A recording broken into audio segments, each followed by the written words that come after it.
Dans cette vidéo, nous allons découvrir ensemble à quoi ressemblaient les matchs de football dans les années 30 et surtout, à quoi cela ressemblait de disputer un match contre l'Allemagne nazie.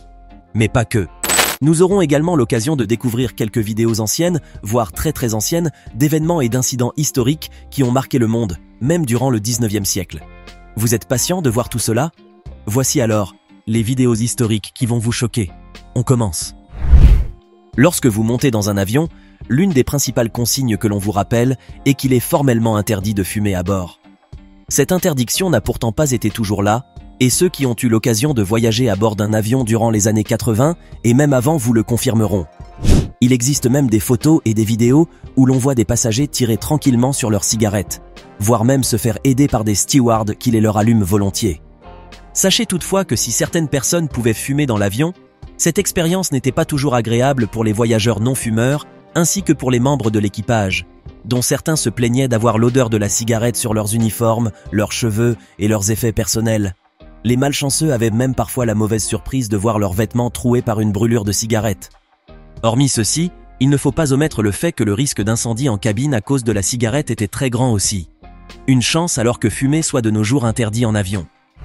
Premier pays à avoir interdit la cigarette à bord des avions sur les vols intérieurs, l'Australie a par la suite appliqué cette interdiction sur les vols internationaux en 1990 et de nos jours, fumer est pratiquement interdit sur tous les vols commerciaux du monde. Les fumeurs n'ont donc qu'à faire preuve de patience et ne pas tenter de désactiver les détecteurs de fumée dans les toilettes, surtout lorsqu'ils doivent passer plusieurs heures dans le ciel. Le saviez-vous? Les femmes n'ont rien à envier aux hommes lorsqu'il s'agit de prouver leurs compétences. D'ailleurs, elles peuvent même se montrer plus compétentes que les hommes dans certains domaines. En tout cas, c'est ce qui ressort d'une étude qui a été réalisée par des chercheurs de l'université de Berne, en Suisse, et de l'université américaine Northwestern, et qui montre que l'image de la femme a considérablement changé depuis les années 40. Et pourtant, on se souciait peu de cela autrefois, car l'image de la femme était limitée à celle de la bonne ménagère. Eh oui, ne vous méprenez pas, on faisait même la promotion de cela dans les spots publicitaires qu'on passait à la télévision à l'époque, et qui montraient les femmes aux petits soins de leur mari. Cela peut sembler choquant pour les générations d'aujourd'hui, mais il y a très longtemps, il n'y avait pas de plus normal que de voir une femme s'occuper de sa maison et de sa famille. Cette image a néanmoins changé avec le temps, beaucoup même si l'on tient compte des études qui ont été réalisées par les chercheurs et les scientifiques. Fini donc les stéréotypes de genre? Peut-être pas dans toutes les régions du monde entier, mais au moins, on est certain que l'on ne verra plus jamais ce genre de spots publicitaires à la télévision. Qui d'entre nous ne connaît pas Internet? De nos jours, tout le monde, enfin, la grande majorité, utilise Internet et prononce ce mot plusieurs fois par jour même.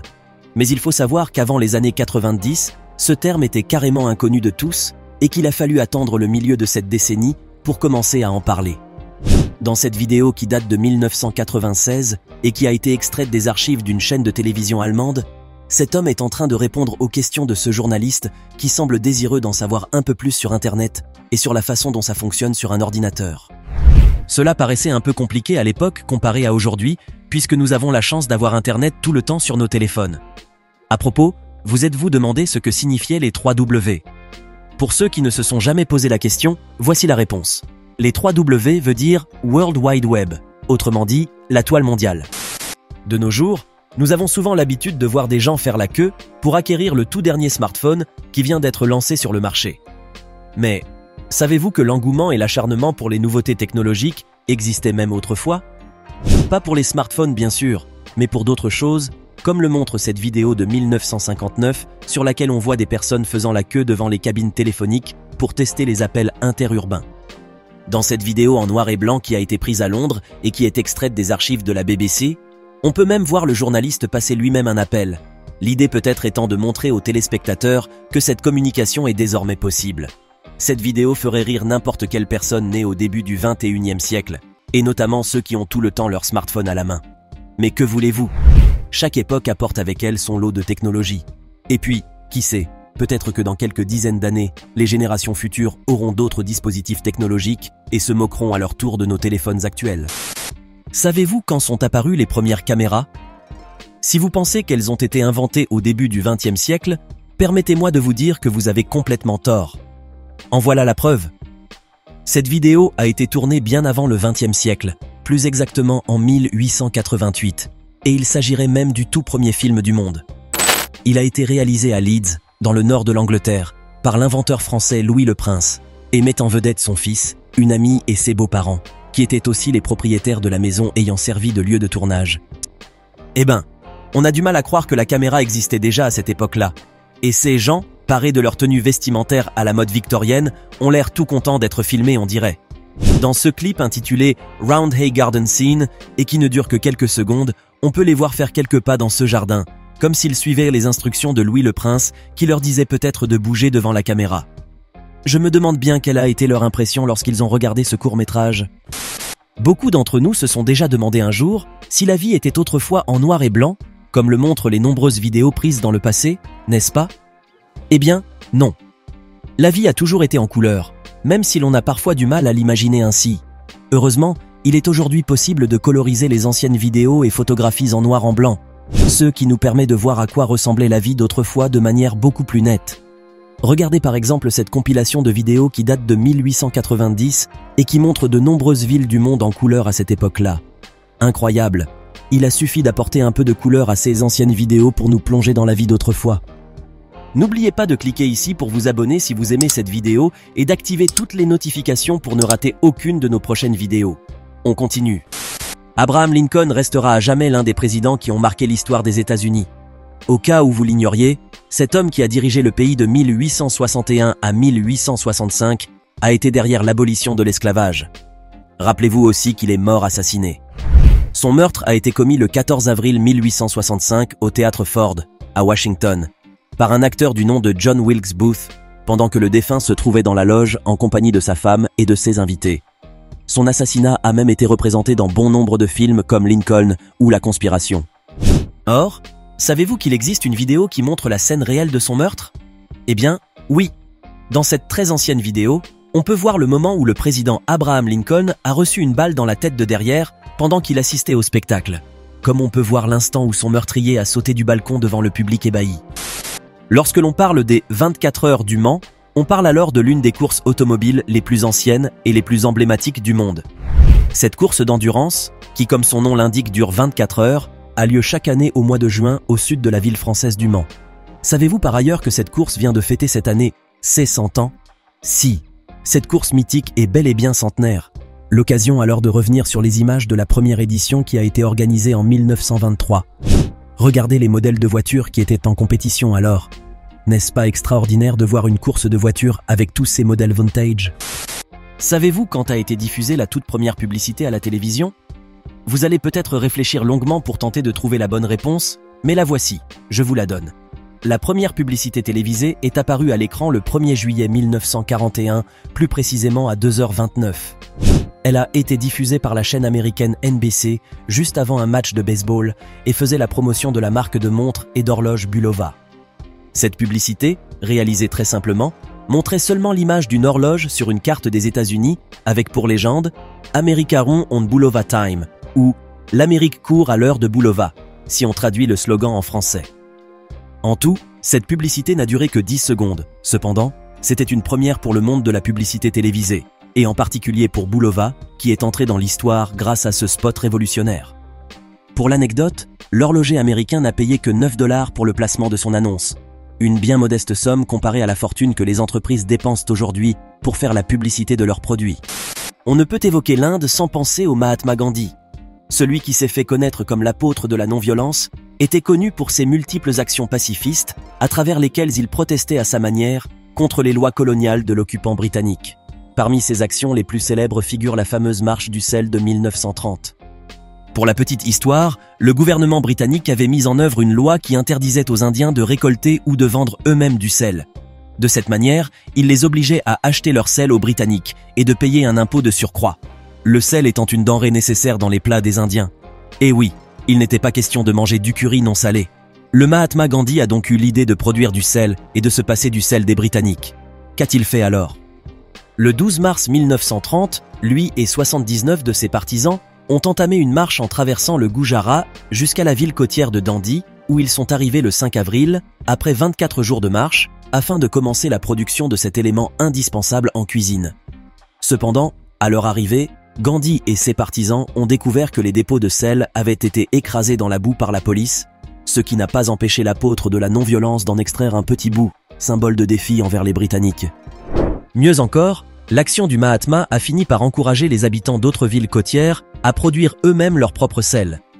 La marche du sel est considérée comme l'un des plus grands mouvements de non-violence en Inde, et bien que l'on ne soit pas encore né à cette époque-là, il existe pas mal de vidéos d'archives qui montrent le déroulement de cette action.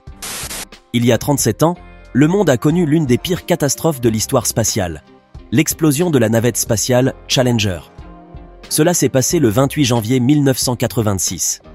La navette spatiale, qui transportait à son bord 7 personnages, dont Christa McAuliffe, une professeure qui devait donner un cours dans l'espace, a explosé 73 secondes seulement après son décollage, devant les caméras de télévision qui ont pu filmer la catastrophe en direct. Cet accident, qui a été causé par une défaillance au niveau de la navette, a eu lieu au large de Cap Canaveral, en Floride, au-dessus de l'océan Atlantique. La vidéo de l'accident, où l'on peut voir le moment où la navette explose et les panaches de fumée qui s'ensuivent, montre l'ampleur de cette tragédie spatiale que le monde a connue ce 28 janvier 1986 et qu'il n'oubliera jamais. Beaucoup d'entre vous connaissent Steve Jobs comme le Mr Apple aux lunettes, toujours vêtu de son pull à col roulé noir pendant qu'il présente les nouveautés de la marque à la pomme. Mais, savez-vous que Steve Jobs s'est fait connaître bien avant cela? Et qu'il était même très différent sur le plan physique et vestimentaire? Cela va vous sembler un peu étrange, mais dans les années 80, ce dirigeant visionnaire et inventeur de renom était déjà connu, et sous une autre image. La preuve, c'est cette vidéo qui le montre le 24 janvier 1984 en train de présenter le Macintosh, premier ordinateur personnel avec souris et interface graphique. Un vrai moment magique et nostalgique pour ceux qui avaient découvert à cette époque-là ce tout nouveau bijou informatique, mais aussi pour ceux qui viennent de découvrir à quoi ressemblait feu Steve Jobs dans les années 80. Voici une question pour les amoureux de Disney et des parcs Disneyland en particulier. Savez-vous quand le premier parc Disneyland a-t-il ouvert ses portes? Ah, vous avez peut-être déjà eu l'occasion de visiter ce parc, mais vous ne vous êtes jamais posé la question, pas vrai? Eh bien, voici la réponse. Le premier parc Disneyland a ouvert ses portes le 17 juillet 1955 à Anaheim, en Californie, soit il y a 68 ans. Bien entendu, il existe pas mal de vidéos sur Internet qui montrent le jour de l'inauguration de ce parc à thème dont Walt Disney a supervisé directement les travaux de conception et de construction. Bien plus que cela. Si vous cherchez encore, vous allez trouver une vidéo dans laquelle on voit Walt Disney en personne en train de prononcer un discours à cette occasion. Bien, nous avons cherché pour vous cette vidéo où l'on voit un Walt Disney pimpant et tout sourire pendant qu'il souhaite la bienvenue aux personnes présentes et prononce son discours historique. À tous ceux qui pénètrent dans cet endroit enchanté, bienvenue. Disneyland est votre pays. Ici, les anciens revivent les souvenirs plaisants du passé. Et ici, les jeunes peuvent goûter aux défis et aux promesses du futur. Disneyland est dédié aux idéaux, aux rêves et aux événements indiscutables qui ont créé l'Amérique, avec l'espoir d'être une source de joie et d'inspiration pour le monde entier, a dit Monsieur Disney ce jour-là, si l'on traduit son discours en français. Un discours bref, certes, mais qui sera gravé sur une plaque commémorative, comme le montre cette image. Tout le monde connaît l'histoire du Titanic, le tristement célèbre paquebot qui a fait naufrage dans les eaux de l'océan Atlantique dans la nuit du 14 au 15 avril 1912 après avoir heurté un iceberg. Le film Titanic de James Cameron revient sur cette tragédie et nous permet de vivre minute par minute ce naufrage que le réalisateur et son équipe ont reconstitué dans les moindres détails. On se souvient bien par exemple de cette scène où le paquebot est à moitié plongé dans l'eau, dangereusement incliné, et cette image effroyable n'a pas eu lieu dans le film seulement. Croyez-le ou non, il existe une image belle et bien réelle du Titanic en train de sombrer. Voici donc le vrai Titanic, tel que vous avez pu l'imaginer. Les images de cette séquence vidéo, restées longtemps cachées, sont apparues plus de 100 ans après le naufrage du Titanic. Elles auraient été prises par l'un des survivants qui se trouvait à bord d'un canot de sauvetage et qui aurait pris avec lui un appareil pour capturer l'un des moments terrifiants de cette tragédie. Épouvantable. Venons-en maintenant à une pratique qui ne serait peut-être pas étrangère à certains d'entre vous. Les châtiments corporels à l'école. Et oui, en voilà un bien mauvais souvenir. Qui d'entre nous n'a pas déjà subi cette punition physique que l'on donnait souvent à l'école et qui pouvait différer d'un enseignant ou d'un directeur à l'autre selon le moyen et la méthode utilisée? Heureusement que c'en est fini aujourd'hui, vous me direz. Vous croyez? Vous serez peut-être surpris de l'apprendre, mais si les châtiments corporels dans les écoles sont aujourd'hui perçus comme une pratique inacceptable et ont été interdits dans les écoles de nombreux pays à travers le monde, ce n'est pas le cas partout. Prenons par exemple le cas des États-Unis où cette pratique est encore en cours dans certains États américains. Pour rappel, en 1977, la Cour suprême des États-Unis avait jugé que les châtiments corporels scolaires ne violaient pas la Constitution. Autrement dit, punir physiquement un élève était tout à fait légal, et il existe pour cela des vidéos qui vont en horrifier plus d'un d'entre nous. Comme je vous le disais plus tôt, affliger des punitions physiques aux élèves est une pratique qui est toujours appliquée dans quelques États américains, et dans d'autres pays aussi, j'en suis certain. Espérons toutefois qu'elle disparaîtra pour de bon un jour. Et pour finir, voici une vidéo qui a longtemps fait réfléchir les fans du football des années 30, et plus particulièrement en Angleterre. La cause ? Un match qui a opposé l'équipe d'Angleterre à l'équipe d'Allemagne. Le match en question s'est déroulé sur le stade de White Hart Lane en 1935, soit 4 ans avant le début de la Seconde Guerre mondiale. Évidemment, cette époque était marquée par la montée du nazisme, et devoir voir les joueurs faire le salut nazi et le drapeau à la croix gammée flotter sur le stade anglais n'était pas du goût de nombreux supporters, notamment les juifs. Mais lorsque l'on parle sport, on oublie la politique, n'est-ce pas ? C'était du moins la règle suivie par les joueurs anglais et allemands qui ont réussi à jouer ce match, remporté par l'Angleterre, malgré la controverse qu'il avait entraînée. Maintenant, dites-nous dans les commentaires, que pensez-vous de toutes ces séquences vidéo que vous avez visionnées aujourd'hui ? Laquelle vous a le plus surpris, choqué, impressionné, amusé ou fait réfléchir ?